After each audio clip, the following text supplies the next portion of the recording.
এখনো তাইলে একটা বজের কালের কাহিনী আইছি একবার না আসে যাবো বই আর মোর লাগালে আবু খা আর করতে আইতো অনেক কিন্তু ছিলাম ওর বাড়ি ঢুকছে খোলার যাইতেছি 300 বিঘা জমি হবে 300 বিঘা এখন পিছনে দেই আমার গায়ে থাম মোর কিন্তু আর বলতে পারি নেই যেটা শয়তান মুই তো সময় শিরু খাবো তো না মোর সময় ইয়েটা খাবো পিছন তাকাই দেখি লম্বা 70 যাচ্ছে কেন মুই যে রাস্তায় যাইতাম 70 দিতে এত ঢুকে এখন তুই খাইছো তো আমার কিছু করার আগে আমার করা লাগবে না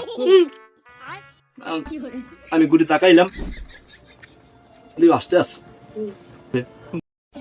আমার এই যেমন ধরতে আসলো যেমন একটা ই করবে পরে আমি তুই আমার চেনো আমি যেটা জানো আমি হইলাম শিরুখা আমার দেখলে বাঘে মহিষে একই এইপর দেখি ওপর তো বল ওই সময় আমার কি জানলে কোন কিছু আছে এ কথা শুনতে পারো না মুই এ কথা না হইলে বাজি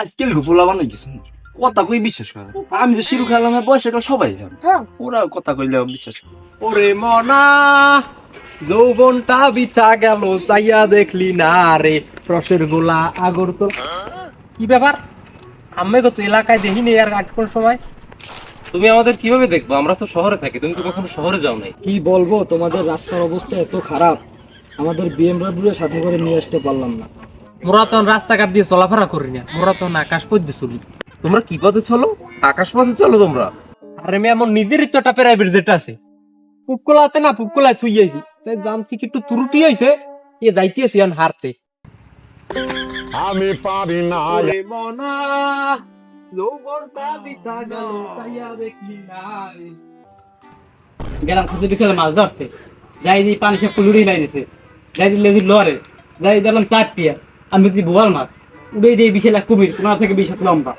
ওয়া থু এরা বলে মানে হতে আরে সব আজগুবি কথা এই এলাকায় আসলাম একটা কফি শপ নাই আমার তো আবার কফি ছাড়া চলে না তুমি চলতে দেখি একটা দোকান আছে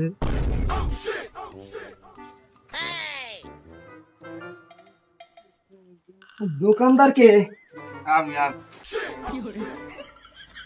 আচ্ছা আমাদের দুইটা মেরি অটো দিও তো কি অটো হ্যাঁ রাস্তায় চলে মুই হ্যাঁ বেশি নে আমরা শহর যাইছে আমহে গেলে জ্ঞান মোর দোকানটা খোলা লাগবে আমহে গো মুই সর্বোচ্চ হইলে 2টা বিল আটটি দিতে পারি হয় হ্যাঁ তুই পারবি কেমনে বেলাকটি তোর সর্বস্ব আছে হ্যাঁ চাইতে তুই আর বেশি কিছু পারবি না তাই হন মোর একটা কাহিনী এ বিদেশি লোক ভাই আপনারা শুনলেন দেখতে তো মনে হইতেছে শহর দিয়ে আসছেন জি জি আমরা ঢাকায় থাকি ও আচ্ছা তাহলে আপনারাও শুনলেন তোরা তো এই বেলাকটি খাওয়াও মই খাইতাম বাঘের দুধের চা হ্যাঁ কইলে তো বুঝবেন না বিশ্বাস তো করবি না গল্পটা পুরা তো কি বলেন বাঘের দুধের চা এই ইয়া ওয়ান হোনা লাগবে এইখানে বইয়া তাইলে হন কাহিনীটা কই ছেলে মোর বাড়ির পিছনে ইয়া কমসে কম 3 থেকে 400 বিঘা লইয়া একটা জঙ্গল আনলে তাই মোরা আবার প্রকৃতির ডাকাইছে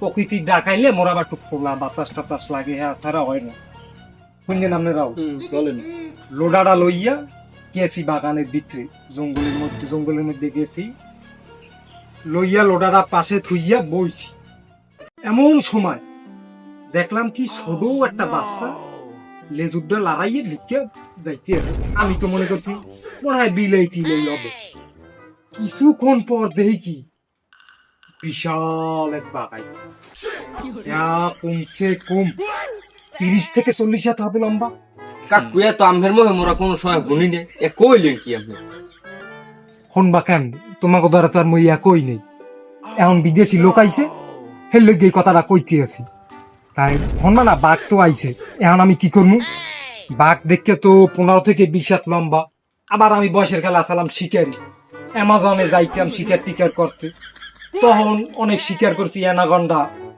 ব্ল্যাক প্যান্থার অনেক কিছু শিকার করছি কিন্তু বাঘ পাই নাই এ জায়গা আবার এই বাঘ আসলে আবার আমার জঙ্গলেই তখন করলাম কি যে এই বাঘেলের তো শিকার করতে হবে।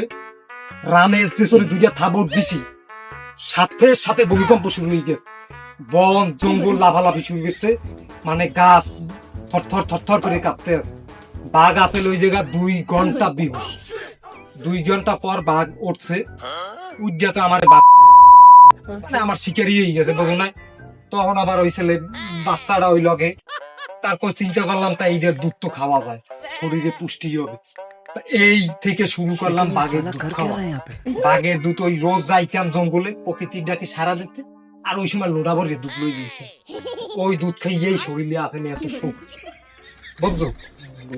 দোকানটা খুলি, আমরা একটু বেলাকটি খাবে না নে।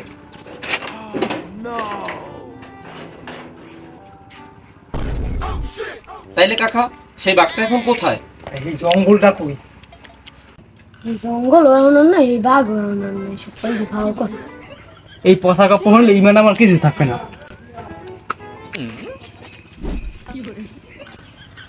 বুঝছো, এমন একটা এলাকায় আইলাম সবাই চাপা মারে, এটা চাপাবাস এলাকা। দেখি খালুর কাছে যাই, খালু মনে হয় অনেক ভালো লোক হইতে পারে।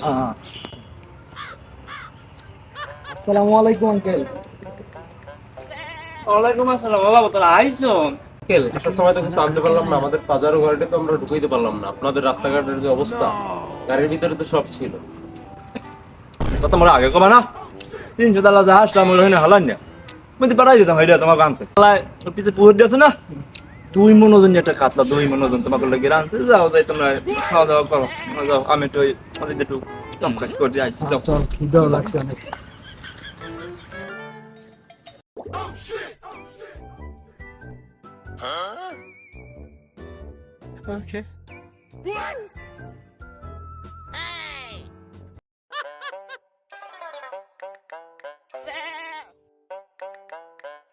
খালু বললো 2 মন ওজনের কাতলা মাছ রান্না করছে, খাওয়াইলো পুঁটি মাছ দিয়া।